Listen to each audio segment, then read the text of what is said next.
Bon voilà, nouvelle petite vidéo. Quand tu vois celle-là, tu te dis, maman, Seigneur, ça va brûler sur place. Eh ben, je te le dis bien, parce que là, je n'ose pas l'ouvrir tellement que ça pue. Je te jure, un truc de malade. Alors du coup, je vais déjà la faire tourner à vide. Là, je viens de retirer le petit tuyau du pressostat pour éviter que le pressostat et que la sécurité anti-débordement se fait. Du coup, celle-ci, je vais bien l'engorger d'eau, de celle-ci, que je vais même faire maintenant.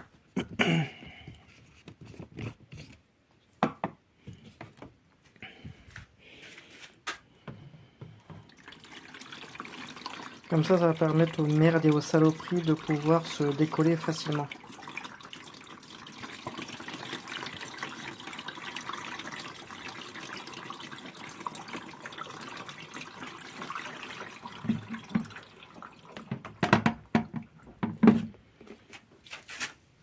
Et alors je me lance l'eau.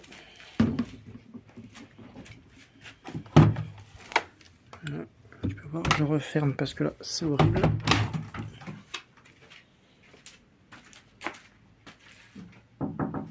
Ouais. Je m'en vais. Bon, désolé, nous reprenons vite fait. Alors du coup, allez, mise en tension. L'eau est claire.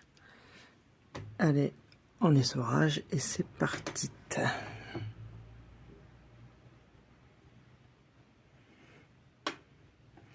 Et là, je vais pleurer.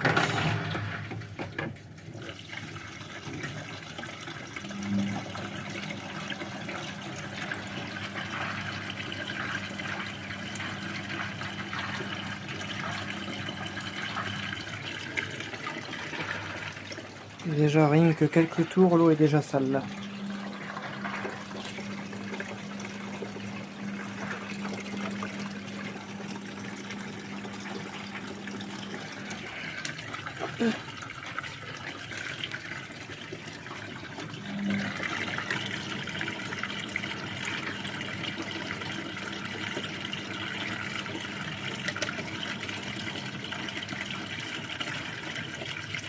Regardez déjà l'état de l'eau, comment elle est crade.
Alors enfin.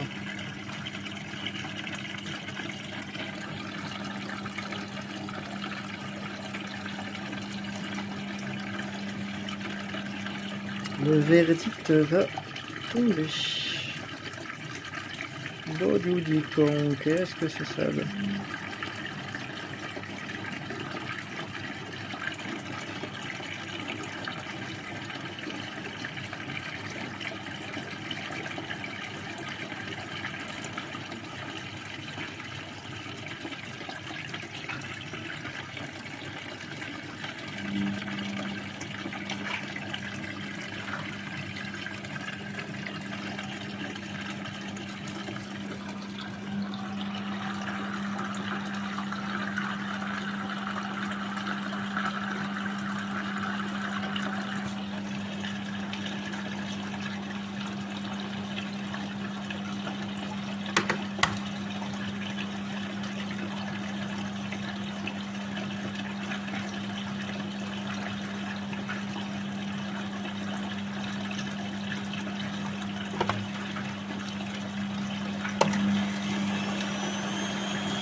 Il y a énormément de saleté qui se décolle.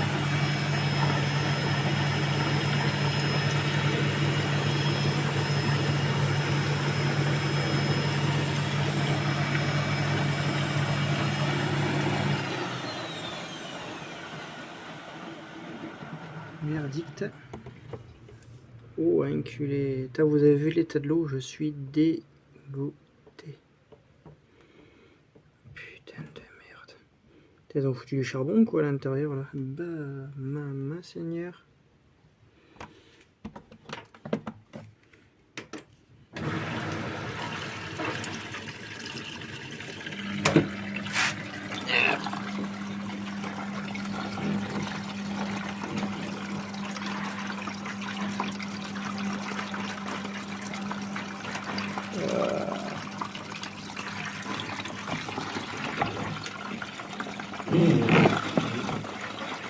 Ça me dégoûte.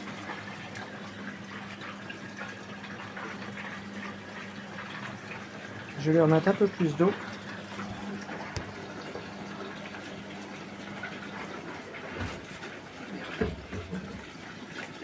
On est plus.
Oh, ça me dégoûte, ça me débecte.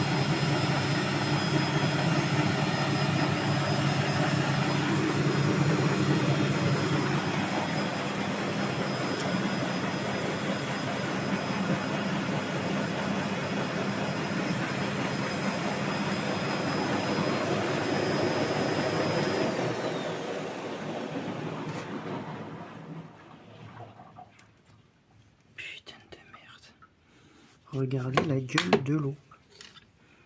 L'eau est noire. L'eau, elle est noire. Noir comme si on y avait foutu du charbon dedans.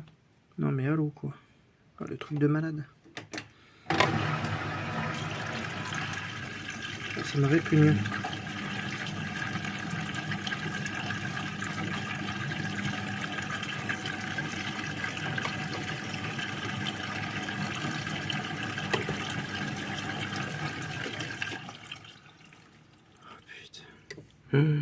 Ça me dégoûte. Et pute. Bon, ben, ce que je vais faire, c'est que je vais la laisser un petit peu macérer le temps que toutes les saloperies puissent se barrer. Parce que là, c'est même pas la peine. Putain. Oh là là. Ça me... Je suis un peu choqué. J'ai déjà vu les horreurs, mais alors là, pire que ça, non.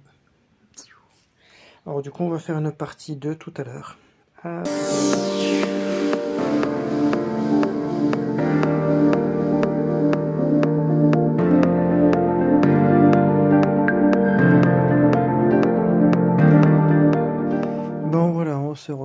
Alors du coup j'ai bien laissé reposer. Et je vais vous montrer maintenant la gueule de l'eau.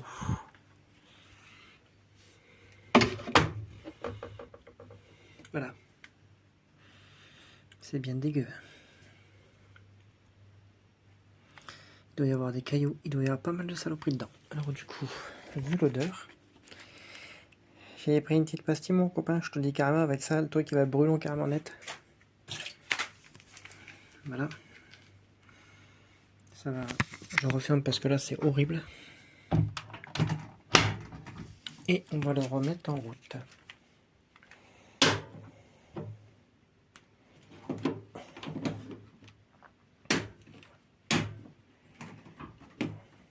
Voilà. Pour que ça pue. Plaf.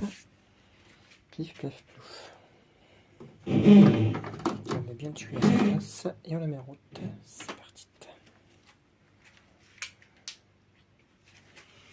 Voilà.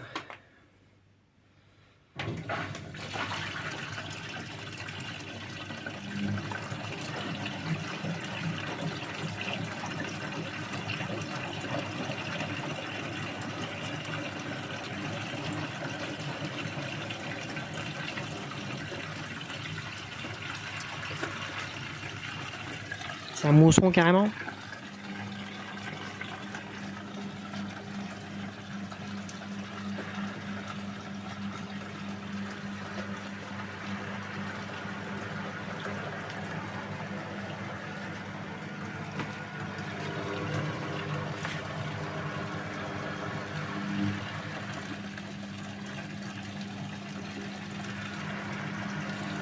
C'est clairement hyper dégueulasse.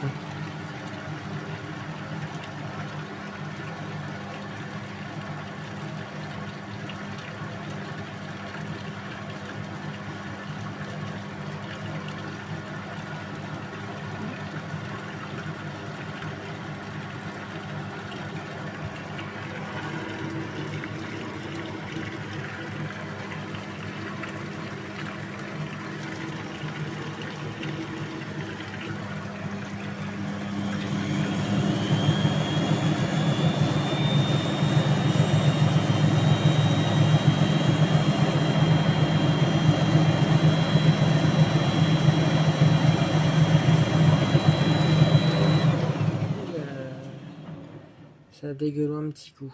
On va la faire vidanger un peu parce qu'il y a un peu trop. Il y a un petit peu trop dessus, c'est quoi?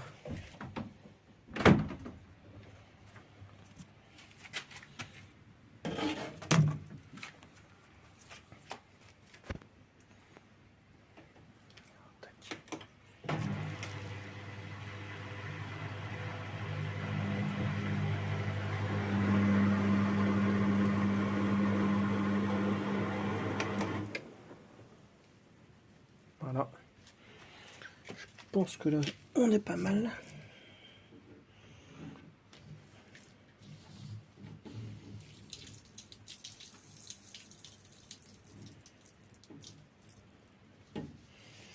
Je pense que là, normalement, on devrait être pas mal. C'est parti.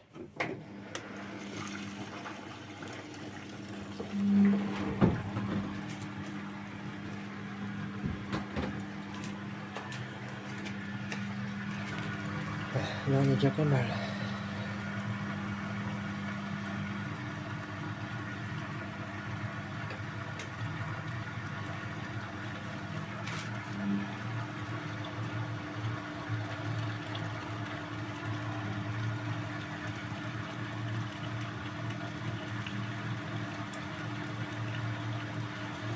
Déjà rien que la lessive, ça va déjà décoller le plus gros des merdes.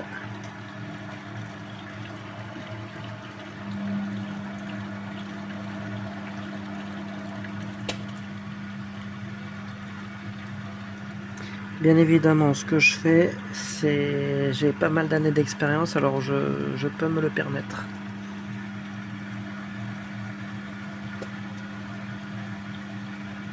À faire ça avec grande précaution.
c'est très très sale. Alors on va la faire vidanger.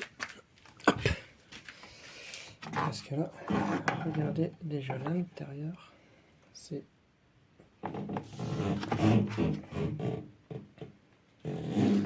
Alors nous allons la faire vidanger.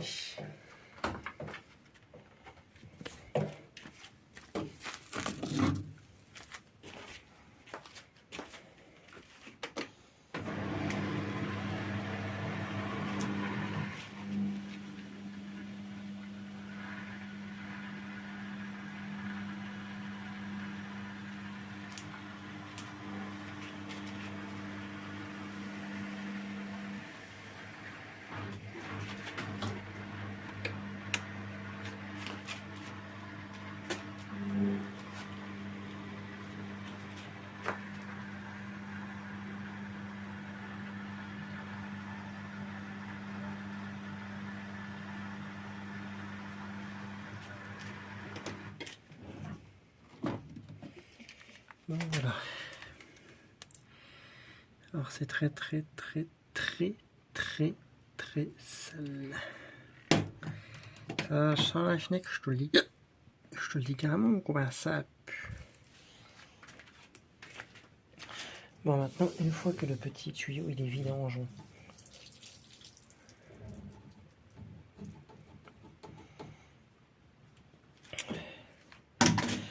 bon, une fois que le tuyau il est vidangé, c'est quoi qui casse les couilles? Putain, non. Toi, je vais te couper, toi. Bon, voilà. Alors, du coup, on va pouvoir retirer la pré-prise. Parce que là, j'y ai mis absolument, voilà. Déjà, là, ça sent déjà un peu meilleur. Mais...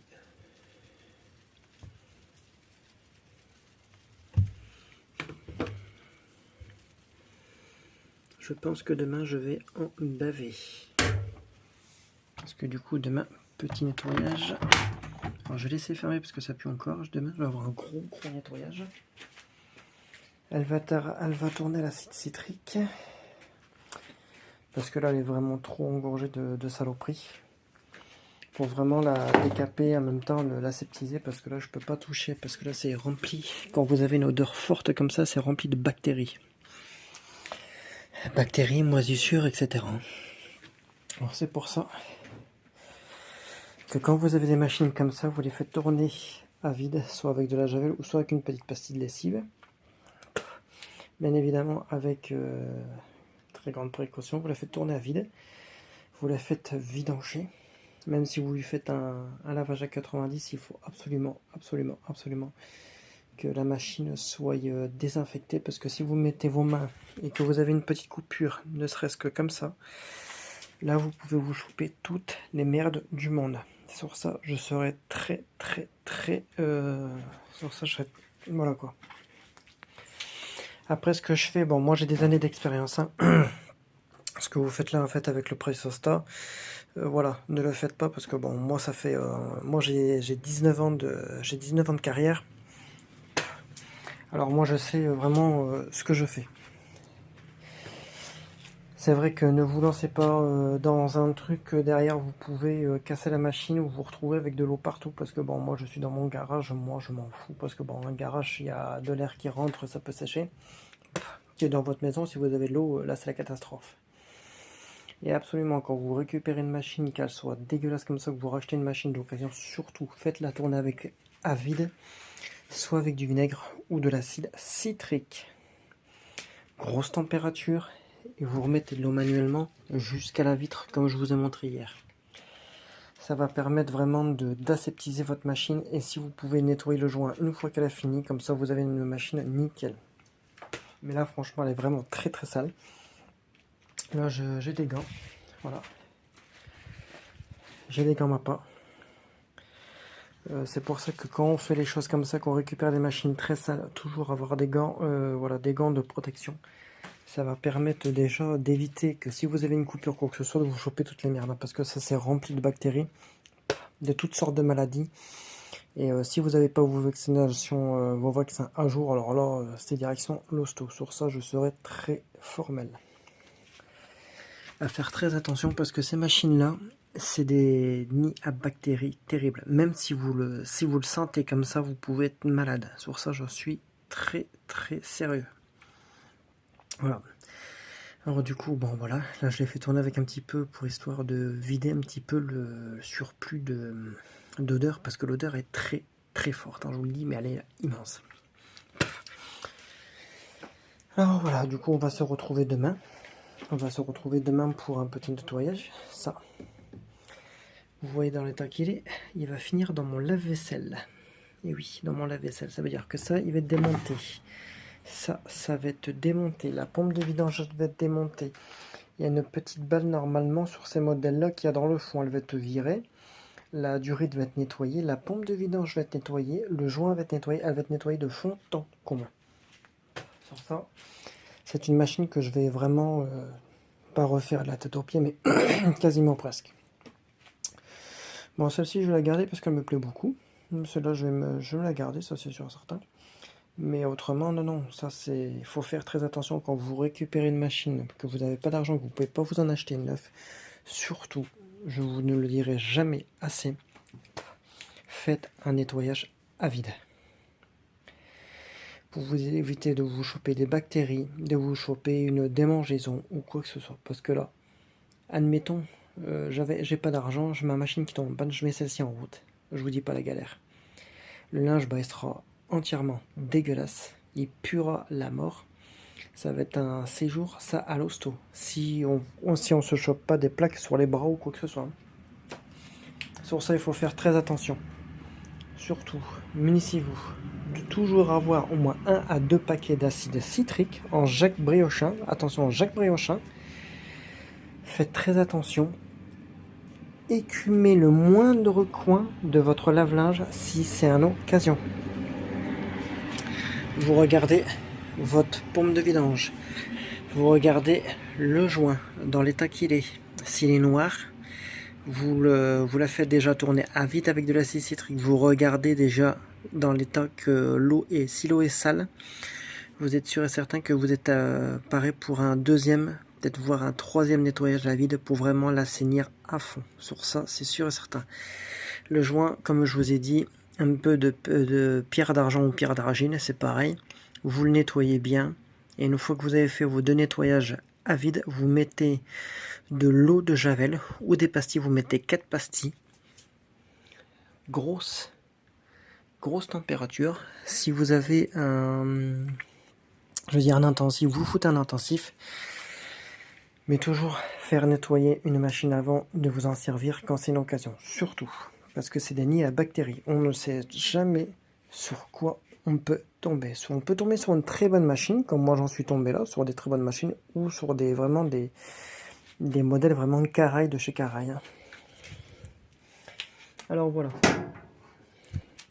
Celle-ci, la petite 444 de mon poteau Jojo, de l'ami Jojo. Voilà, celle-ci aussi qui va bientôt être refaite.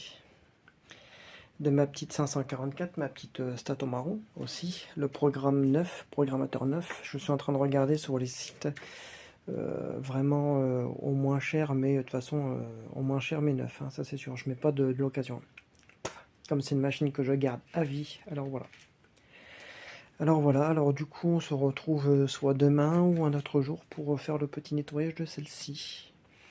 En vous souhaitant une agréable soirée. Et en vous disant une grosse bonne nuit. Et le bisou à tous mes abonnés. N'oubliez pas de lâcher un gros pouce, ça fait très plaisir. Likez et abonnez-vous.